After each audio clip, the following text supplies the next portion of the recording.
This is Everyday Wellness, a podcast dedicated to helping you achieve your health and wellness goals and provide practical strategies that you can use in your real life. And now, here is your host, nurse practitioner Cynthia Thurlow. Good morning. We've got Dr. David Rabin, a board-certified psychiatrist and translational neuroscientist. He is the Chief Innovation Officer, co-founder, and co-inventor at Apollo Neuroscience Inc., and has been studying resilience and the impact of chronic stress in humans for over a decade. Dr. Rabin has also organized the world's largest controlled study of psychedelic medicines in collaboration with colleagues at Yale, the University of Southern California, Modern Spirit, and MAPS, the Multidisciplinary Association of Psychedelic Studies, to determine the mechanisms of the dramatic therapeutic benefits observed following psychedelic-assisted psychotherapy in treatment-resistant mental illness. Welcome, Dr. Rabin. Thank you for your time this morning. Thank you so much for having me. I really appreciate it. It's a pleasure to be here at this auspicious time.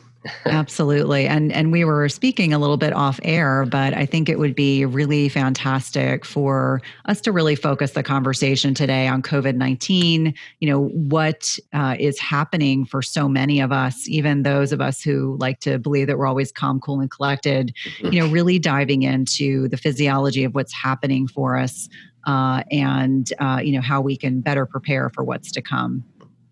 Absolutely. I think it's important to recognize that none of us are immune to this psychologically or physically. So I think that when there's any kind of hint even of a threat around us that's this significant, this wide-reaching, and to a large extent this poorly understood, that it sets off a lot of fight or flight responses in all of us, myself included, my family, the people I work with. People in hospitals are particularly alarmed right now because of they have to go to work and they're basically mandated to work with people who are ill. And many of those people are getting exposed. And I think it's something that a lot of us are genuinely worried about and should be concerned about. And I think what's really interesting coming from a mental health perspective is that this kind of stress that we see with COVID is actually where we is forcing us into a situation that we see with our folks with post-traumatic stress disorder all the time, which is called hypervigilance. It's this idea that we never feel safe. And everything around us is always kind of moving really fast or uncertain or unexpected and out of our control. And so what we do in response to that, at least what many of us do intuitively without really thinking about it, because this is how we've been taught, is we try to sink our claws in and wrap our arms around anything we can to try to make ourselves feel like we're in control and that we can generate stability in the situation, which unfortunately typically involves us pulling things in from outside of ourselves to do that, which is important to have resources. It's important to have the people you need nearby. At the same time, the single biggest thing that results in our survival is what we've trained ourselves to do with our own bodies, right? And how we've trained ourselves to approach problems, how we've trained ourselves to deal with stress. Resilience training, as you mentioned, is something that I've been working on for a long time. And the simplest way to think about it, I think, is really just to think about the contrast of what we were just talking about, which is when we start to feel anxious, restless, worried, overwhelmed, et cetera, it is almost always singly due to us devoting our precious mental and attention resources to spend time thinking about things that we can't control. And if we instead recognize that we're doing that and say, hey, wait a minute, what if we take this precious attention and conscious resources that we have and spend that time thinking about things we can control, like how we breathe, how we eat, when we eat, what our daily schedule is, how rested we are. All of those things we can control much better than we can things that are going on outside of ourselves. And that is probably one of the single biggest ways that we can minimize anxiety and balance the stress response in our nervous systems to help us recover more effectively and resist illness. But I think a lot of the time, these interesting cognitive tools that we use all the time in mental health are just not passed down to the general public. And so part of what we're doing in my work and with Apollo, and a big focus of our work, is try to help translate. And sort of the idea of translational neuroscience is to translate everything that we've learned from psychiatry, psychology, neuroscience, and medicine in general into something that's more approachable and accessible by the general public. And I think that's really key. The practicality piece, I find even when I'm, speaking to my followers or my tribe, is translating, like, this is the research, this is what we know. How does this translate into applicable, practical solutions so that we can manage and mitigate what we're experiencing? I always used to call it compartmentalizing. And I have teenage boys at home who are old enough to, listen to the news, read the newspapers. And, they're used to being very active and having conversations about, this is our new normal. I don't know how long it will last. This is the things that we can control. And for me, it's just trying to keep enough food in the house because they are going to eat me out of house and home soon enough. But also, getting in the physical play. I think for many people, and myself included, when I'm feeling stressed, my normal inclination is to go to the gym. Well, that's obviously off the table. So I was explaining to my children, if you're wondering why a bunch of Amazon boxes, showed up, it's that we have to make a home gym so that we can work out from home and have the ability to sweat a little bit, laugh, interact with one another, because there's so many other things I cannot control at this point in time. But I'd love for you to share with the listeners, when you're talking about kind of the physiologic things that go on with our bodies during that stress response. I think people associate, their heart rate may go up, their blood pressure goes up, they may get sweaty, they may feel anxious. It's the, I'm being chased by a saber-toothed tiger. Your body goes into this mode where, you're not going to stop to eat. You're not going to digest your food. You're not going to stop to have relations with your partner. You're very focused, very myopic. Talk us through some of those things, beyond what I've already mentioned, that actually occur that influence our ability to be able to focus, or not, for that matter. Sure.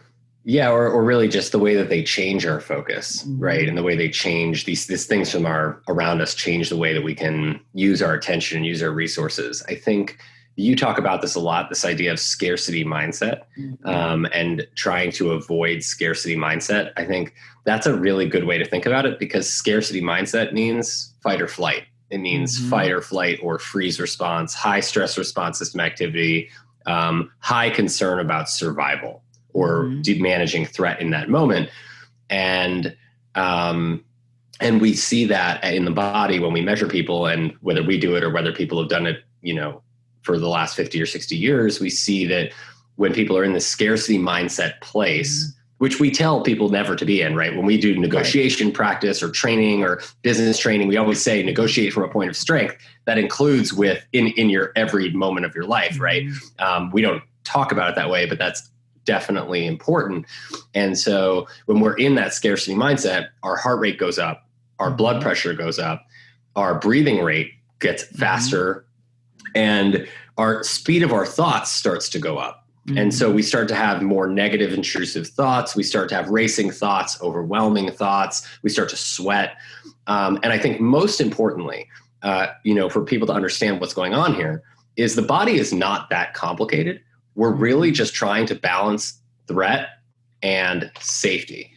The threat response is supposed to be active when we're running from a saber-toothed tiger or a lion, as you said, when there's a real survival threat, or when we're out of food, out of water, out of air, right? Those kinds of threats that are immediately resulting in a survival issue, those need to be dealt with the fight or flight system immediately to get us to safety. The reason why that system works that way is because when we are running from a tiger, or when we're falling asleep in our tent and there might be a threat like a bear or something outside, or an enemy, we don't want to be able to fall asleep, right?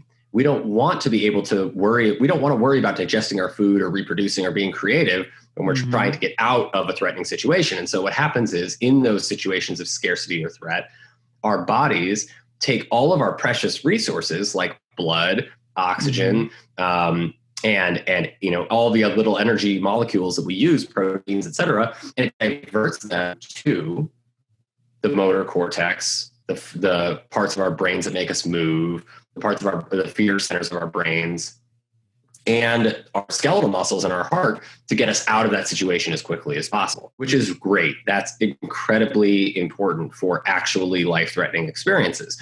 The problem is that in our day-to-day lives, particularly in Western culture, we are not surrounded by actual survival threat on a regular basis. So what happens is our brains and our bodies have not been trained to interpret what is threat and what is actually not threat. And so we start to do what's called misappropriating threat. We start to interpret things that are threatening as, or that are not threatening as threatening, like emails, our kids screaming, traffic, work, right? All of these different things, responsibilities that we have, all of these things become potentially triggering of the threat response system. And so over time, on a moment to moment or daily basis, we are constantly diverting resources, or our body perceives that we should be diverting resources away from reproduction, away from creativity, away from our rest and digest and our immune system, which is, I think, very, very relevant right now, which is why we have so much immune dysfunction when we're stressed out. And we can measure this with heart rate variability, which many of your listeners may be aware of. Heart rate variability is the rate of change of our heartbeat over time, which over the last 25 years or so has become the most reliable biomarker of chronic stress. And so people who have low heart rate variability, that's a sign that those people are in a state of fight or flight or high stress most of the time, or they're not recovering well from their stress, meaning they're not sleeping well, or they're not getting good restful sleep, which is our best way to recover energy. And so those people are more likely to get sick. They're more likely to not recover when they get sick. And when they do get sick, they're more likely to die of that illness, which is fascinating because this is the very first time that we've ever had a biomarker that we can track over time and actually use that to help us predict what people's outcomes will be like, but also whether our treatments are working, right? If our treatments are working well, we should be seeing a boost in HRV, which corresponds with improved outcomes and improved recovery. So now this is kind of shifting medicine because wearables are starting to become very, very powerful tools for helping us. And now in a society where people are not going in to see their doctors as often, wearables are going to be even more important than they were before. Absolutely. And I think, interesting because my whole background as a nurse practitioner, 16 years of which was in cardiology. And it was really at the cusp of when my patients would bring in a device and they would be showing me, what do you think of this? And I just said, I think this is going to be absolutely pivotal because we're allowing our patients to have the opportunity to be really genuinely feeling like they're in control of some things. There's so many things they feel out of control about, but they feel vested and interested. And everyone likes to bring in data. I used to love my engineer patients. I would say, are you an engineer? And they're like, how do you know? I'm like, because you created a spreadsheet and I've got all this data to look at. Clearly you're very quantitative focused. But let's talk about how people can, you mentioned some devices. So I'm thinking about Oura rings and things like that, heart math or some of the things I'm more familiar with. But talk us through some ways that people can actually, utilize that information and use it and be able to use it and apply it to real life. Like, am I keeping my stress under control? Clearly I'm not, because how can they use that in an applicable, practical way? Well, that's a really great question. I think ideally we figure out as best we can how to listen to the signs from our bodies, right? This is a great time for us as a culture where things are kind of going on pause. So it's an opportunity for us to, amidst all of the craziness around us, just take a step back and say, okay, what is my body telling me right now? However, many of us haven't been taught how to do that, which is understandable. And so it's not that easy to necessarily just all of a sudden learn how to listen to your body when nobody has ever showed you how to do it. So there are other strategies to do that. And I think, Oura Ring is one, and I have one right here, is a great example of how to track metrics that help guide our health. So, but again, I think, and there's some other devices that can do that too. The Whoop can do it by measuring HRV. The Apple Watch can measure HRV, although most people don't wear it when they sleep. I think the Oura Ring is a bit of a unique tool because it tracks, it has it's very easy to wear and use, and it tracks HRV over an extended period of time. And what we really care about with wearables is HRV, heart rate variability, and stress trends, not point of use measurements. I think people forget that wearables are not that accurate yet. And so while they are very interesting, and having worked in cardiology, they're very interesting, but the gold standard is always an EKG, right? Correct. Well, I love when people would say, I think I'm an AFib. I'm like, I don't think so. Maybe. I mean, right. And that said, some people are able to really accurately feel their bodies and know when they're in AFib immediately. Correct. And then start doing deep breathing exercises to bring them back in center. But stress is one of the biggest, as you know, stimulators of atrial fibrillation, which leads people into these, very uncomfortable conditions that wind up bringing them to the ER. So to see people like us. So I think the idea is, can we, what insights can we gather from the wearable technology that's available to help us change behavior? I think that's step one. And the wearables that do that now are, again, I think Oura Ring is one of the best ones. And I think the goal is try to boost our HRV over time, right? Maybe you're starting with an HRV 20 to 30 milliseconds. Maybe you're starting within the 50 to 70 milliseconds. Maybe it's a little higher. I'd say most of us, on average right now, I think in the US population, we're probably somewhere between 30 and 60 milliseconds of heart rate variability. We want to aim to be between 60 and 120, or between 80 and 120 on a regular basis. And as we trend our patterns over time, as we improve our sleep patterns, as we improve our nutrition and our diet, especially when we eat, not just what we eat, but when we eat, and our exercise patterns and our mental and cognitive and emotional stress, using a lot of the strategies that you've been talking about on your show, that is when you'll start to see a dramatic increase in HRV over time. That said, I should mention that we have been tackling or, really researching this problem for a long time, because there are lots of techniques that boost heart rate variability.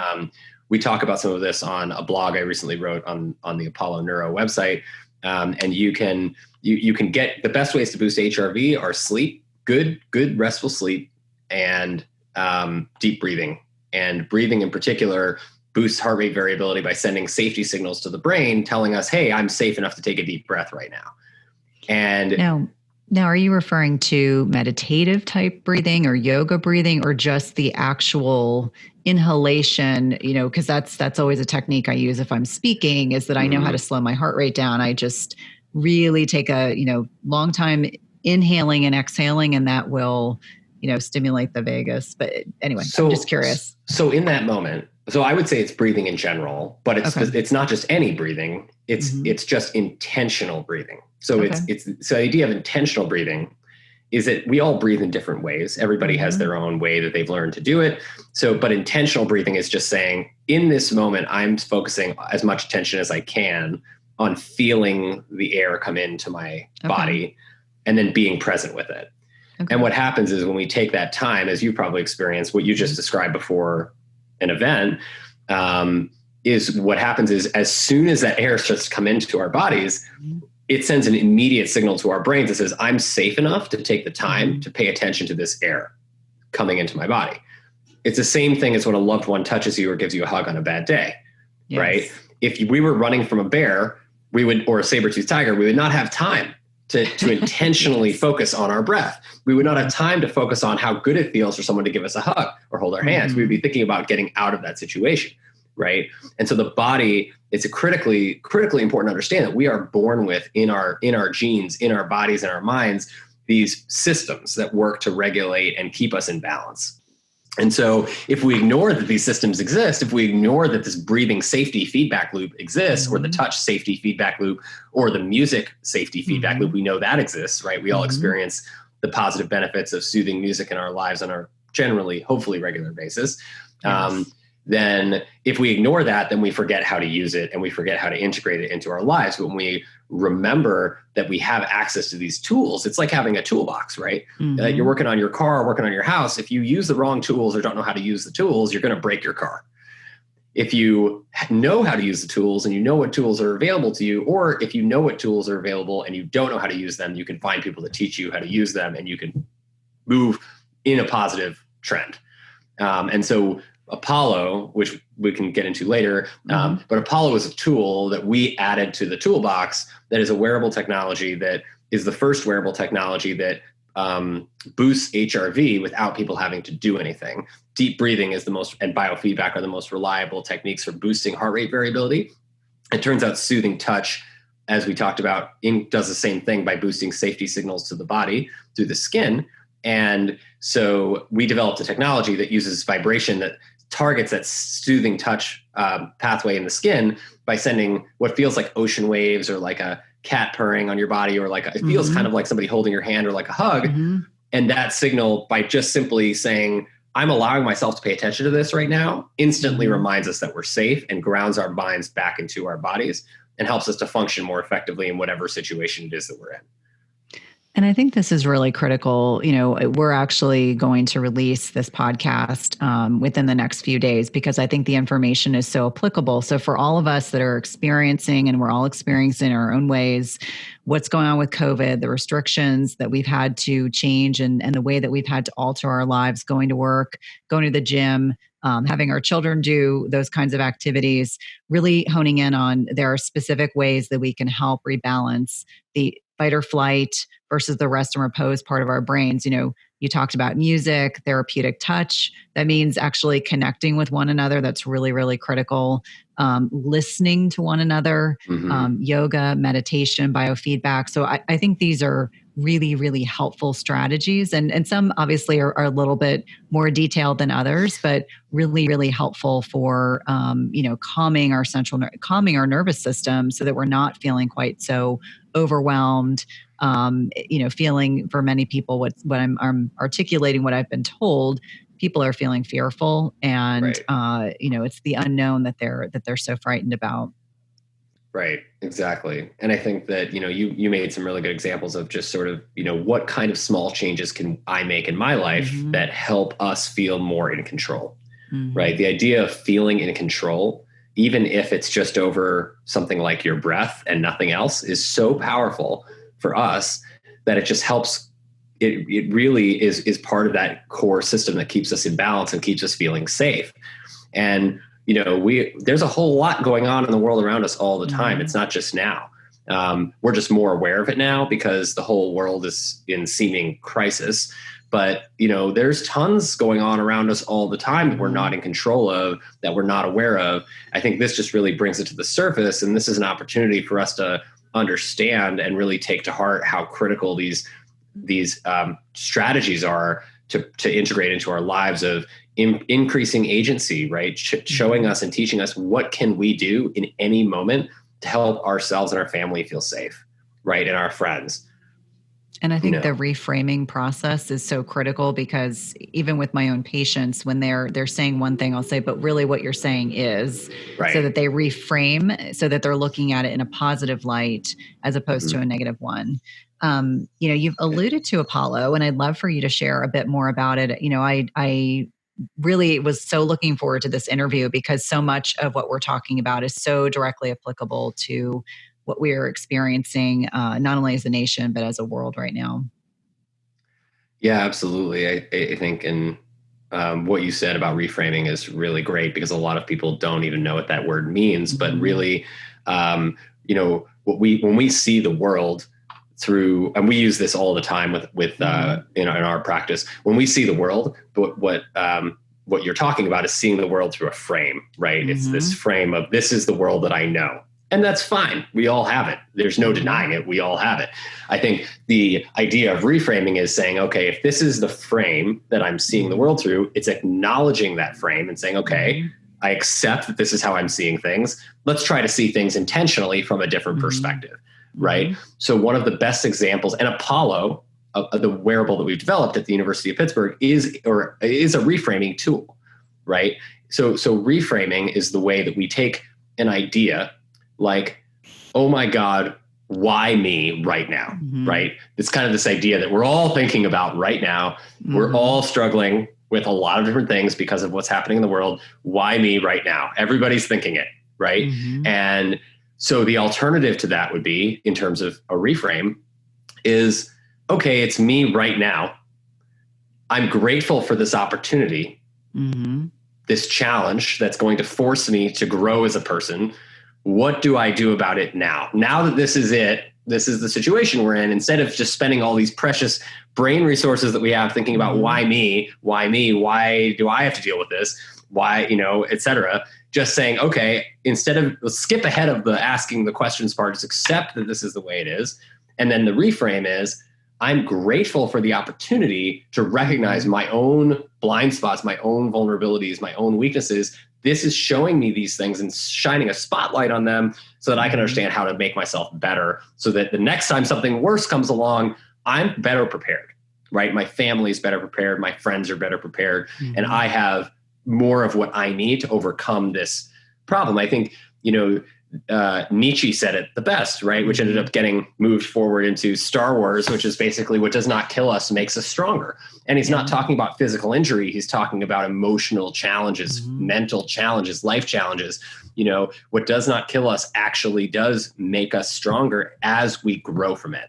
And so it's really about seeing challenge as an opportunity for growth, not an opportunity for failure. And that is one of the most fundamentally important reframes that we can possibly take on in our lives to help us feel better and feel more in control. We're never going to stop getting challenged. If we weren't challenged, we would never develop any of the skills we have. And we all can identify at least one person that we know who has not been challenged and has no skills, right? This is, if it's one of our friends' kids or someone we grew up with, or who knows, right? But we all know people like that. And we all know that we're not envious of those people who don't have skill sets because they were handed everything their whole lives. So the idea is really keeping that in mind. And Apollo is a tangible tool that allows us to understand that better. So Apollo is a wearable. It delivers very gentle feelings of vibration that are unlike anything you might have felt before from a wearable or from a cell phone. It feels kind of like an ocean wave. And it's a very slow, gentle wave that kind of fades in and out of awareness. It kind of feels like a warm energy just kind of washing over your body. You can wear it on your ankle or your wrist, but it actually works anywhere on the body. And lots of people will, hold it to their chest or their back or put it into their belt, or, people do different things with it, which is really funny. We had a guy from the Navy tape it to his forehead because he wanted, he wanted to sleep with it and see if providing sleep stimulate, these gentle vibrations to his head would help him sleep. And he's had great results with that, so everybody's using it in these different ways. It's hilarious. It's really funny. But the point is you can just easily strap it on with a nice soft fabric strap to your ankle or to your wrist or to your arm. And wear it throughout the day. And then it will give you these bursts of vibration that you can activate from a mobile app or from the device itself. That can be anywhere from 5 minutes to a couple hours. And these vibrations are frequencies that we developed in the lab at the University of Pittsburgh in the Department of Psychology and Psychiatry to basically figure out how can we give people the benefits of empathic listening or the therapeutic benefits of soothing touch or soothing music without requiring them to have somebody else with them all the time. And right now, the way and this was really originally focused on people with PTSD, because the main treatment for PTSD that works the best right now is called cognitive behavioral therapy with exposure.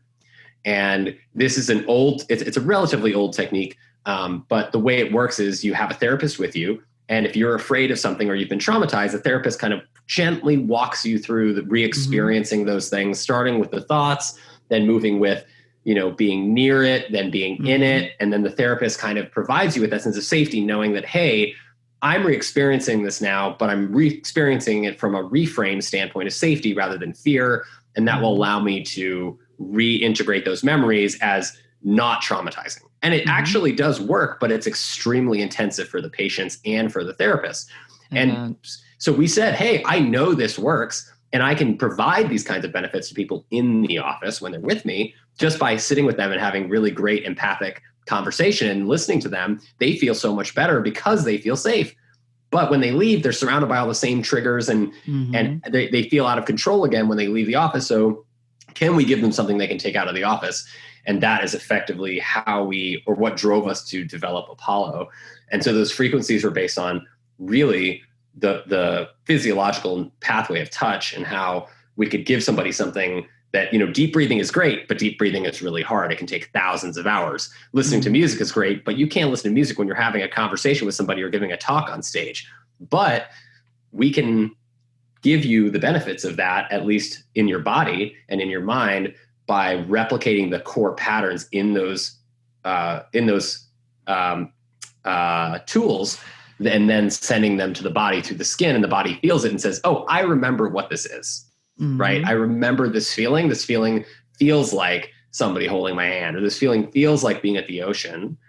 And then all of a sudden it brings us back into center, back into homeostasis. And now we've had multiple studies in elite mental performers, as well as meditators and physical athletes at multiple different institutions that are all showing the same thing, which is that Apollo maximizes recovery, which ultimately maximizes performance. And I think that is one of the last reframes that is critically important, is we spend all of our lives almost every day thinking about performing.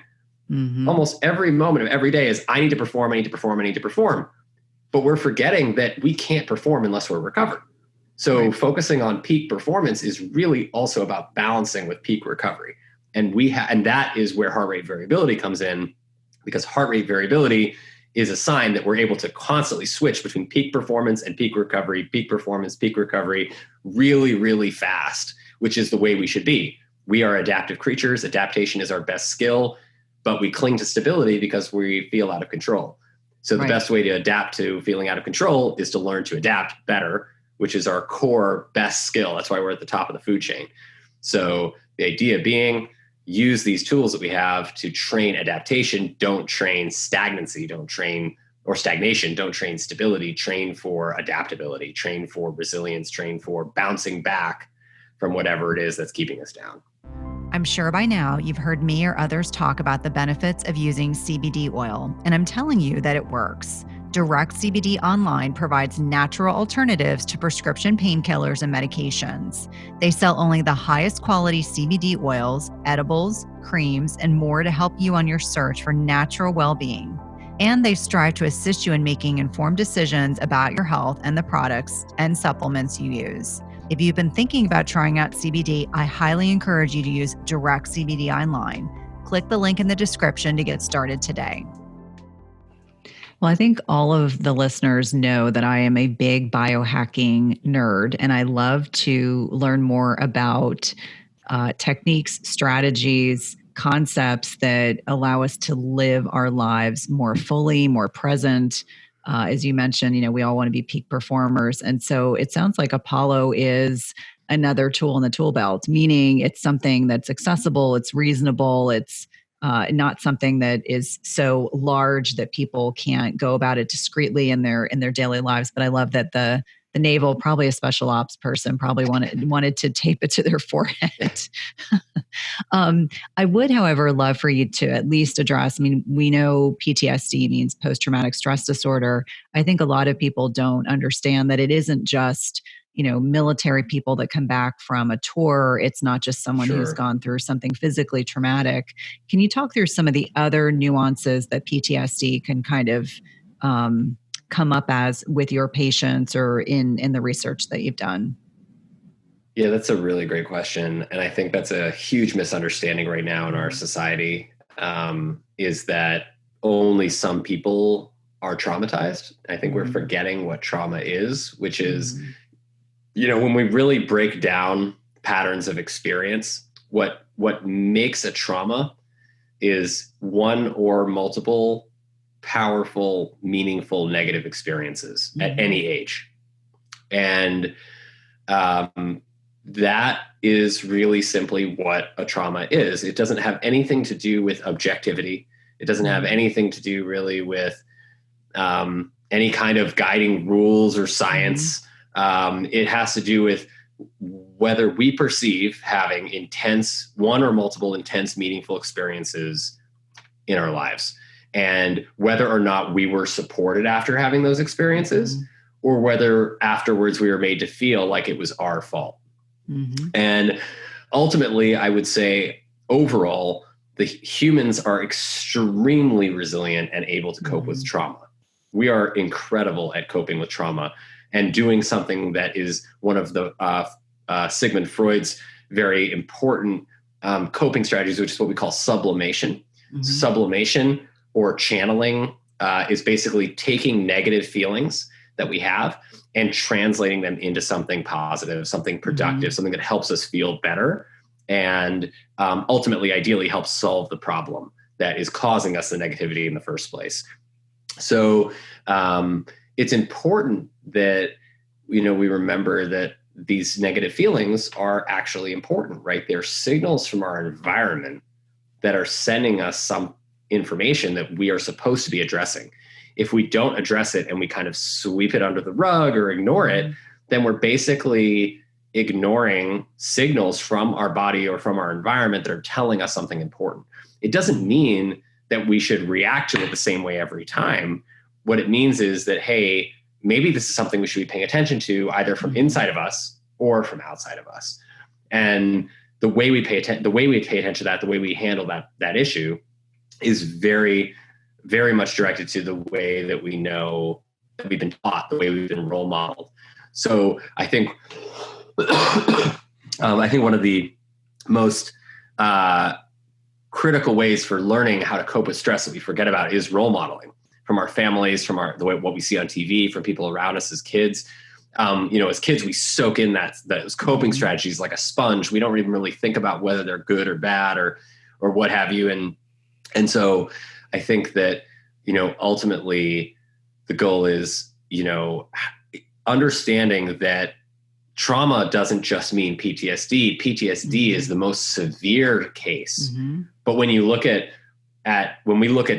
almost all mental illness across the board, whether it's diagnosed as post-traumatic stress disorder, depression, anxiety disorders, OCD, schizophrenia, you name it, almost all mental illness has at its core, somewhere early on, at least some form of mental or physical trauma as part of the process.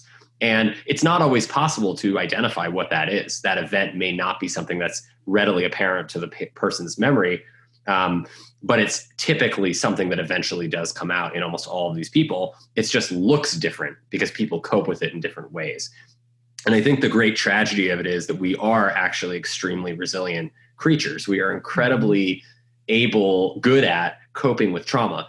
However, the caveat of that statement is that we have to be supported afterwards. Right. And that is probably one of the biggest tragedies of trauma, is that the lack of support and the shame and guilt that is imparted to people after they are traumatized is what makes PTSD PTSD. And I would say that we don't know for sure yet that is the case, because it is incredibly difficult to study that. But what I can tell you is, from seeing an enormous number of these patients and working with an enormous number of colleagues who work with these patients, that there seems to be a trend with lack of support resulting in following trauma, lack of support from the community resulting in the actual presentation of how that trauma turns into mental illness. And that we can't, again, thinking about the things we can control and the things we can't. We can't control whether or not we're traumatized. We can reduce the chances as much as possible, but we can't control COVID, for instance, right? So that COVID is in a lot of ways a trauma. It's a social, societal level trauma that makes us all very much afraid on a daily basis, right? So that is very much trauma. We can't control that, but what we can control is how much support we give to people who are experiencing that on a regular basis. For example, by making sure that we take care of ourselves. We isolate ourselves from other people who we don't need to be around, and the people who we are around who are not sick, we make sure we spend quality time with them. We use our safety techniques. We use soothing music, soothing touch, all of these things to help everyone feel more in control and more empowered and more supported. And when we use those techniques that we know, those tools in the toolbox like we've been talking about, then what happens is it induces a balance in the nervous system, which causes a simultaneous balance in the mind.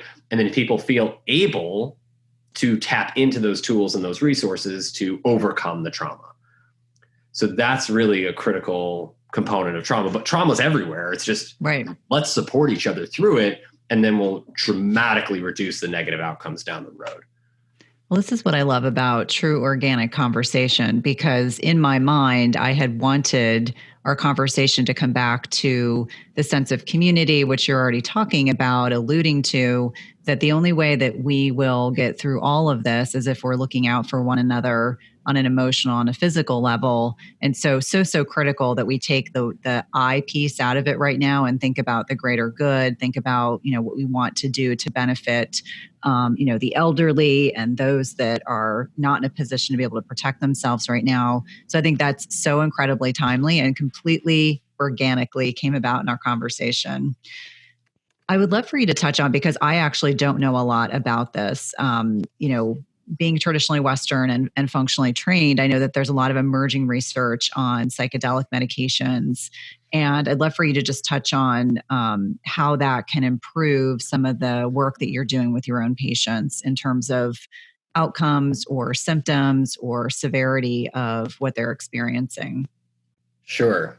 I would love to chat about that. I think what you brought up with this idea of community, I would love to wrap with a poem that is actually one of my favorite poems by John Donne. And, can you still hear me? Yeah. So he says, it's for whom the bell tolls. And he says, if a clod be washed away by the sea, this is written, I think, in 1600s. If a clod be washed away by the sea, Europe is the less, as well as if a promontory were, as well as if a manor of thy friends or of thine own were. Any man's death diminishes me because I am involved in mankind, and therefore never send to know for whom the bell tolls, it tolls for thee. Wow. And that poem has always stuck with me because I think that, it really, as much as John Donne might be a controversial figure back then in terms of his writings, I think that, even he recognized the critical importance of community and that we all have to stick together in whatever may come. And whether we stick together will directly impact the outcome of the trauma, right? Mm-hmm. And I think psychedelic medicines are a great example of that because they are so community focused in the way that they make people feel and the way that they help people recognize the connection to themselves, the deeper connection to themselves and to everything else around them. I think the best way to think about, for those who don't know about anything about psychedelic medicines, they've been around for a very long time. There are a huge number of them. The most common ones that have been used in humanity are things like psilocybin mushrooms, mescaline, peyote cactus, ayahuasca, ibogaine. Some of these medicines have been used for over 10,000 years, sometimes longer in the case of mushrooms. Cannabis is another psychedelic medicine that we don't often think about as psychedelic. But I think what's very important before we go into this conversation is that the word psychedelic was chosen for a very specific reason, because psychedelic means mind manifesting. Mm-hmm. And what that means is it doesn't mean crazy 70s dance party, which is what a lot of us immediately associate the word psychedelic with. What it actually means is therapeutically, it means taking content out of our subconscious, from beneath our awareness, and then bringing that content from beneath our awareness into our awareness so that we can act on it. So if you can understand, if anybody's had a powerful spiritual experience before, a powerful mystical experience, or a powerful dream experience, or any kind of experience with or without medicine on board, you can relate to these kinds of things that we're talking about, which is that things become apparent to us that were not apparent to us before, that teach us about ways that we can do things differently in our regular waking life. Mm-hmm. And that is effectively what psychedelic medicines can do. It is what they were designed to do. And it is why they work so well when used properly with therapy to help treat some of these very severe chronic mental illnesses. And going back to what we were talking about before, the way they work is like a radical reframe. Mm-hmm. So if you think about the brain, the best way to think about how the brain works is the brain is a practice makes perfect system. The more we practice anything, the better we get at it, whether it's good or bad or neutral. It becomes habit. And this was actually discovered by Eric Kandel and a number of other scientists, but Eric Kandel was a psychiatrist who won the Nobel Prize for this discovery in 2002. And he found that the same way that we build memories in this practice makes perfect experiential model is actually the same as 300 million year old sea snails. So who only have 3 neurons and no big brain that we have. So the fact that these mechanisms are intact for over 300 million years means that we can tap into them at any time. We just have to understand how they work. And so the most basic way to understand it is the more I do something, good or bad, the more I think about something in a good or bad way, helpful or not helpful, the better I will get at it. The more that we practice being stressed, the better we get at being stressed and actually putting our bodies into a trained, stressed out state. Similarly, the more we practice being adaptive and resilient and grateful and forgiving and compassionate and loving, the better we get at those things. And so it's really just about drawing awareness to the fact that we can do that. And so what psychedelic medicines do for a lot of people is they help people step out of this frame of ego that we've been living in for so long, which is I need to maintain my survival and do everything to cling to stability and survival in every moment as much as possible, to taking a step back and saying, hey, wait a minute, I've done everything I can. I'm doing the best I can. Wrecking myself every moment about not doing enough is not making me better. It's not making my family better, and it's not making the people around me better. What if I take a step back and just accept that if I do my best, I will set a positive example for everyone around me. I don't need to micromanage them. I don't need to tell them what to do or be overly assertive or officious. I set the example, which is what the Buddhists and the Hindus have been saying for thousands of years. You set the example you want to live by, and everyone sees you. They see that your example is working, and then they follow it by role modeling, which is the most powerful way to learn, because then they feel it comes from inside them instead of you telling them, right? And that is the radical reframe of psychedelic medicine. That's really incredible. And I've never heard that explanation before in terms of. Yeah. Oh, the other thing I was just going to add is, and the summary of that is, we are all more similar than we are different, right? We see the similarities before the differences, and that's what creates that learning pattern that helps us to, reframe that experience. No, that's really helpful because, I've obviously I know a little bit about that topic, and that's the best explanation I've ever heard. And I'm not just saying that because you're on the podcast. I would love for us to kind of taper off our conversation today, and I'm grateful for the opportunity to connect with you. What are a couple things that people that are listening that are stressed, considering looking at the current situation with COVID-19, what are some things that they can do? I know you've alluded to some of them throughout our conversation, but 3 kind of cohesive, 2 or 3 things that they could take away from the podcast and be able to implement fairly quickly. What would be your best recommendation? Well, I think that there's several great things we've talked about here. I think that I wouldn't suggest that everybody just go out and buy a bunch of psychedelic medicines. I think that's probably not a good idea, just given the craziness of the situation. Those are very powerful. They need to be used in a very, very careful way with trained professionals.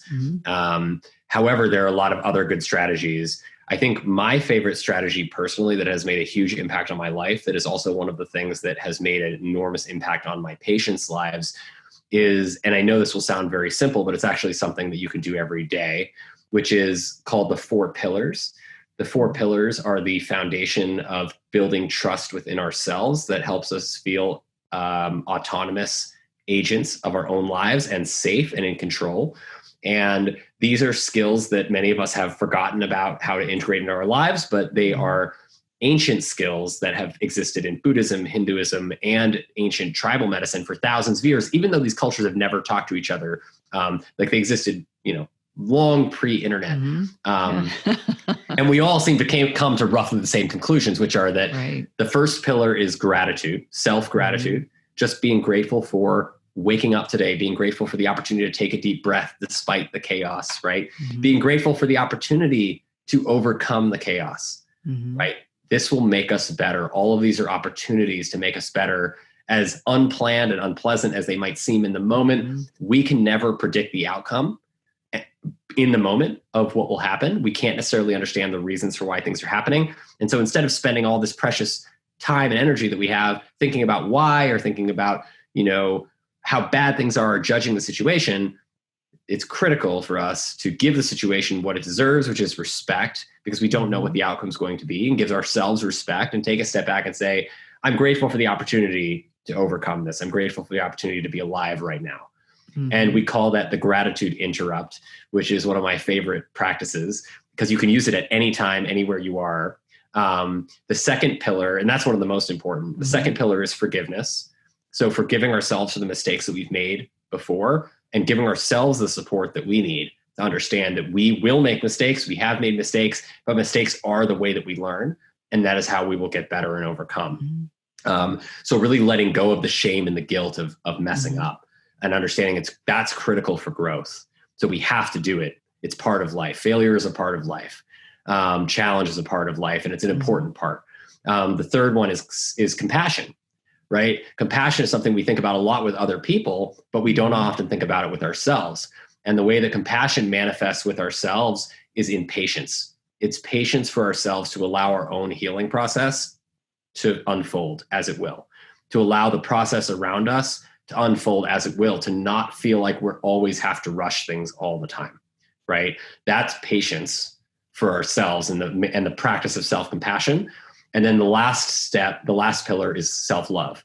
So gratitude, forgiveness, compassion, and self-love all layer on top of each other. And they build this very, very strong, supportive sense of self that forms a confident foundation that allows us to feel like we can access our fullest power and our fullest sense of support and agency and autonomy and control and adaptability at any time, no matter what we're doing.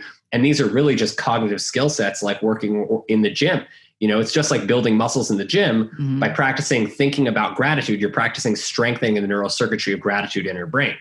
So every time something bad happens, you say, why me? You strengthen the why me circuits.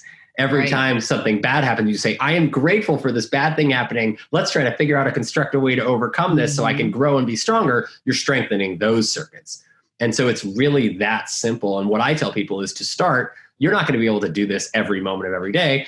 Just first thing in the morning, write down the 4 pillars. First thing in the morning, write down gratitude, write down forgiveness, write down compassion, write down self-love. You don't have to think about anything else other than just to have those words in your mind throughout the day. And then last thing before you go to bed, write them down again. And over time, as you do this over a course of a couple of days, a couple of weeks, a couple of months, you start to see these words pop up into your life in ways that they didn't before. And it will gradually start to change your life. And I think that the next step directly from that, for people who have already done that, is to really focus on mastering breath work.